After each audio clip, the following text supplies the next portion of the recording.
Boisar तारापूरमध्ये MIDC मध्ये chlorine वायू गळतीची घटना प्रसंगावधानाने टळला अनर्थ। बोईसर तारापूर एमआयडीसी परिसरातील प्लॉट क्रमांक W82 येथील श्री विनायक कॅमेक्स कंपनीमध्ये क्लोरीन वायूची गळती झाल्याची घटना घडली।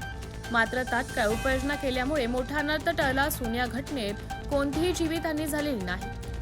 मिळालेल्या माहितीनुसार कंपनी परिसरात क्लोरीन वायूची गळती झाल्याचं लक्षात येताच आपत्कालीन यंत्रणा सक्रिय करण्यात आली। योग्य सुरक्षा साधनांचा वापर आणि तत्पर प्रतिसाद यामुळे परिस्थिती लवकरच नियंत्रणात आली। घटनास्थळी पालघर जिल्ह्याचे पोलीस अधीक्षक देशमुख साहेब, महाराष्ट्र प्रदूषण नियंत्रण मंडळाचे अधिकारी तसेच श्रीनिवास DISH उपस्थित होते।